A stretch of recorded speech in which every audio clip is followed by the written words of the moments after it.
ವೀಕ್ಷಕರೇ ನಮಸ್ಕಾರ. ನಾನು ನಿಮ್ಮ ನಾಗರಾಜ್ ಚೋಳೂರ್, ಪ್ರಖ್ಯಾತ ಜ್ಯೋತಿಷಿ, ವಾಸ್ತು ಹಾಗೂ ಸಂಖ್ಯಾಶಾಸ್ತ್ರಜ್ಞರು ಮಾತನಾಡ್ತಾ ಇರ್ತಕ್ಕಂಥದ್ದು.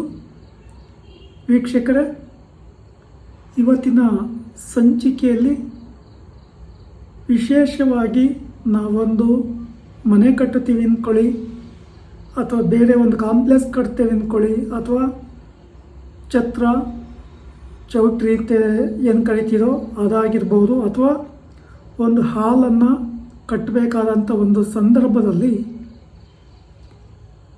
ಆ ಸ್ಥಳದಲ್ಲಿ ಮನೆ ಆಗಲಿ ಚೌಟ್ರಿ ಆಗಲಿ ಹಾಲಾಗಲಿ ಕಟ್ಟಲಿಕ್ಕೆ ಆ ಸ್ಥಳ ಉತ್ತಮವಾಗಿ ಇದೆಯಾ ಇಲ್ವಾ ಅಂತಕ್ಕಂಥ ವಿಚಾರವನ್ನು ಮೊದಲಿಗೆ ತಿಳ್ಕೋಬೇಕಾಗುತ್ತೆ. ಉದಾಹರಣೆ, ಸಮುದ್ರದ ಅಕ್ಕಪಕ್ಕ ಮನೆ ಕಟ್ಟಬಾರ್ದು ಅಂತೇಳಿ, ಹಾಗೆ ಯಾವುದೇ ಬಿಲ್ಡಿಂಗ್ಗಳನ್ನು ಕಟ್ಟಬಾರ್ದು ಅಂತೇಳಿ ಗ್ರಂಥಗಳಲ್ಲಿ ಉಲ್ಲೇಖ ಇದೆ. ಯಾಕೆ ಅಂತಂದರೆ, ಮಳೆಗಾಲದಲ್ಲಿ ಸಮುದ್ರ ಉಕ್ಕಕ್ಕೆ ಶುರು ಮಾಡಿದರೆ ಆ ಅಬ್ಬರದ ಅಲೆಗೆ ಮನೆಯೆಲ್ಲ ನೀರು ತುಂಬ್ಕೊಂಬುತ್ತೆ, ಹಾಗೆ ಆ ಬಿಲ್ಡಿಂಗಿಗೂ ಎಫೆಕ್ಟ್ ಆಗುತ್ತೆ. ಹಾಗೆ ಪ್ರಾಣಹಾನಿ ಮತ್ತು ಆ ಮನೆಯಲ್ಲಿರ್ತಕ್ಕಂಥ ವಸ್ತುಗಳು ಸಹ ಹಾಳಾಗಿ ನೀರಿನಲ್ಲಿ ಕೊಚ್ಕೊಂಡು ಹೋಗ್ತವೆ. ಅದರಿಂದ ಸಮುದ್ರದ ಅಕ್ಕಪಕ್ಕ ಮನೆಯನ್ನು ಕಟ್ಟಬಾರ್ದು. ಇನ್ನು ಸ್ಮಶಾನದ ಜಾಗ ಅಂತೇಳಿ ಕರೀತೇವೆ. ಈ ಸ್ಮಶಾನದ ಹತ್ತಿರ ಅಥವಾ ಅಕ್ಕಪಕ್ಕ ಅಲ್ಲೂ ಸಹ ಮನೆಯನ್ನು ಕಟ್ಟಬಾರ್ದು ಅಂತಕ್ಕಂಥದ್ದಾಗಿ ಗ್ರಂಥಗಳಲ್ಲಿ ತಿಳಿಸಿದ್ದಾರೆ. ಏಕೆಂದರೆ ಕೆಲವು ಆತ್ಮಗಳು ತೃಪ್ತಿ ಇರೋದಿಲ್ಲ, ಅಕಾಲ ಮರಣಕ್ಕೆ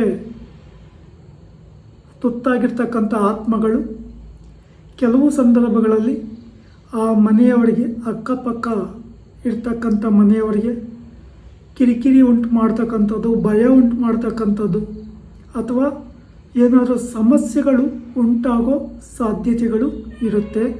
ಆದ್ದರಿಂದ ಇಂತಹ ಸ್ಥಳಗಳಲ್ಲೂ ಮನೆ ಕಟ್ಟೋದು ಉತ್ತಮ ಅಲ್ಲ. ಇನ್ನು ಆಸ್ಪತ್ರೆಯ ಅಕ್ಕಪಕ್ಕ ಇಲ್ಲೂ ಸಹ ಮನೆ ಕಟ್ಟಬಾರ್ದು ಅಂತಕ್ಕಂಥದ್ದಾಗಿ ಗ್ರಂಥಗಳಲ್ಲಿ ತಿಳಿಸಿದ್ದಾರೆ.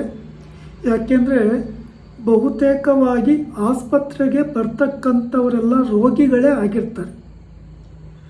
ಆರೋಗ್ಯದ ಸಮಸ್ಯೆ ಹೊತ್ಕೊಂಡೇ ಆಸ್ಪತ್ರೆಗೆ ಬರ್ತಾರೆ. ಅವರ ನೋವಿನ ನರಳಾಟ ಅಥವಾ ಕೆಲವು ಸಂದರ್ಭಗಳಲ್ಲಿ ಆ ಆಸ್ಪತ್ರೆಯ ರೋಗಿಯ ಬಿಲ್ ಜಾಸ್ತಿ ಆದಾಗಲೂ ಸಹ ಅವರ ಒದ್ದಾಟ ಅಥವಾ ಅವರ ನೆಗೆಟಿವ್ ಎನರ್ಜಿ ಅಕ್ಕಪಕ್ಕ ಮನೆಯಲ್ಲಿರ್ತಕ್ಕಂಥವ್ರ ಮೇಲೂ ಸಹ ಬೀಳುತ್ತೆ. ಬೆಳಗ್ಗೆ ಎದ್ದರೆ ಅಥವಾ ಆ ಮನೆಯಲ್ಲಿ ಯಾವ ಟೈಮಲ್ಲಿ ಇದ್ದರೂ ಸಹ ಬರೀ ಈ ಆಸ್ಪತ್ರೆದವರ ನರಳಾಟ, ನೋವು, ಅನಾರೋಗ್ಯದ ಸಮಸ್ಯೆಗಳನ್ನು ನೋಡಿ ನಮ್ಮ ಮನಸ್ಸು ಸಹ ವೀಕ್ ಆಗೋ ಸಾಧ್ಯತೆಗಳಿರೋದ್ರಿಂದ ಆಸ್ಪತ್ರೆಯ ಅಕ್ಕಪಕ್ಕ ಮನೆಗಳನ್ನು ಕಟ್ಟಬಾರ್ದು.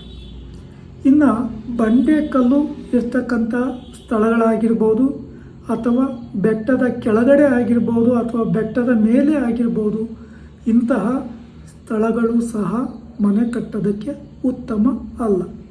ಇಲ್ಲಿ ಕುಡಿಯುವ ನೀರಾಗಲಿ ಸಿಗೋದಿಲ್ಲ, ಒಂದು ಆ ಮನೆಗೆ ಬೇಕಾದಂಥ ತಂಪು ವಾತಾವರಣವಾಗಲಿ, ಒಳ್ಳೆಯ ಉತ್ತಮವಾದಂಥ ಕ್ಲೈಮೇಟು ಸಿಗೋದಿಲ್ಲ. ಒಂದು ವೇಳೆ ಮೇಲ್ಗಡೆಯಿಂದ ಯಾವುದಾದ್ರೂ ಬಂಡೆ ಕಲ್ಲು ಜಾರಿದರೆ ಅಥವಾ ಬೆಟ್ಟದ ಮೇಲಿಂದ ಯಾವುದಾದ್ರೂ ಕಲ್ಲು ಆ ಮನೆ ಮೇಲೆ ಬಿದ್ದರೆ ಆ ಮನೆಗೆ ಡ್ಯಾಮೇಜ್ ಸಂಭವಿಸುತ್ತೆ.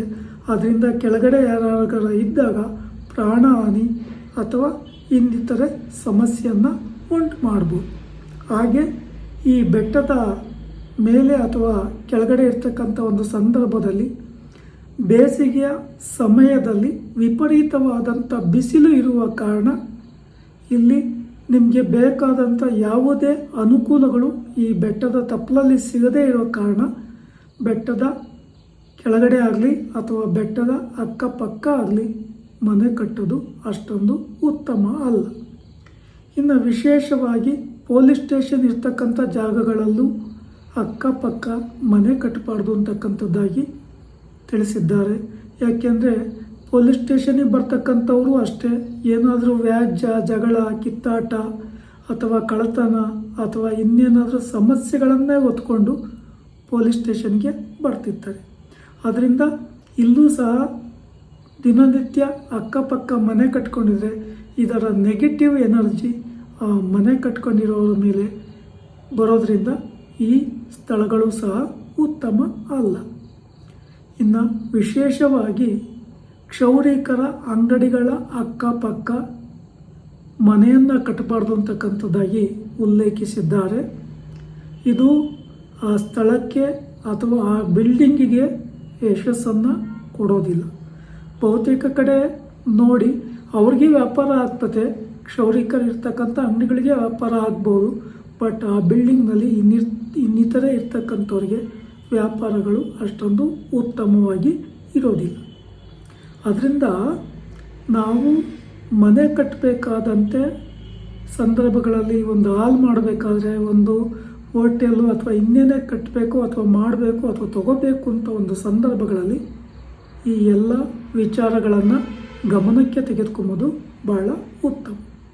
ವೀಕ್ಷಕರೇ, ಈ ವಿಡಿಯೋ ಇಷ್ಟ ಆಯಿತು ಅಂದರೆ ಲೈಕ್ ಮಾಡಿ, ಶೇರ್ ಮಾಡಿ, ಸಬ್ಸ್ಕ್ರೈಬ್ ಆಗಿ, ಆಲ್ ಐಕಾನ್ ಒತ್ತಿ.